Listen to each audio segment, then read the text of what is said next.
తెలంగాణలో రెండవ భద్రాద్రిగా ముస్తాబవుతున్న జనగాం జిల్లా పాలకుర్తి మండలంలోని వాల్మీడి గ్రామంలో శ్రీరామనవమి ఘనంగా నిర్వహించారు. ఈ సందర్భంగా వెల్మాడి గ్రామంలో సీతారాములకి ఎర్రబెల్లి దయాకరరావు దంపతులు పట్టు వస్త్రాలు, ముత్యాల తలంబ్రాలు సమర్పించారు.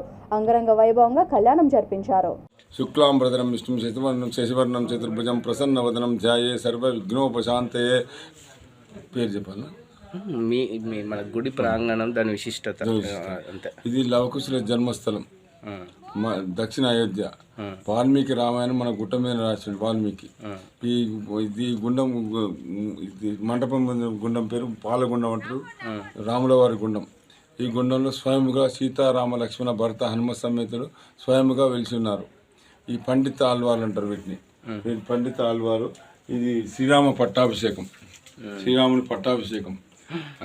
పోతే ఇక్కడ మున్న జీడిగుండం అని ఉన్నది. ఆ జీడిగుండంలో భక్తులు స్నానం చేసి పాలగుండంలో నీళ్లు సంప్రోక్షణ చేసుకుంటారు. ప్రతి సంవత్సరం ఇక్కడ బ్రహ్మోత్సవాలు జరుగుతాయి. చైత్రశుద్ధ పంచమి మొదలు పౌర్ణమి వరకు. మిగతాలో చందనాలు వేస్తుంటారు. వాహన పూజలు జరుగుతుంటాయి. పోతే అభిషేక అర్చనలు జరుగుతుంటాయి. ప్రతి శనివారం భక్తులు చాలామంది వస్తుంటారు. ఈ గుట్ట మీద గర్భగుడి రామాలయం ప్రతిష్ట, కొత్త గుడి కడుతున్నారు. అతి త్వరలోనే అది ప్రతిష్ట జరుగుతుంది. ఇప్పుడు ఇన్ని రోజుల నుండి గవర్నమెంట్కి రాంది, ఇప్పుడు గవర్నమెంట్ నుంచి పట్టాలు వస్త్రాలు వచ్చినాయని అంటారు. శేష వస్త్రాలు. అది ఇంతకుముందు ఎండోమెంట్లు లేదు. ఈ మధ్యనే ఎండోమెంట్ మంత్రి గారు పట్టించుకున్నారు. మంత్రి గారు పట్టించుకుని గర్భగుడి కట్టిస్తున్నారు. అట్నే ఎండోమెంట్ కూడా ఉపజెప్తామని చెప్పారు.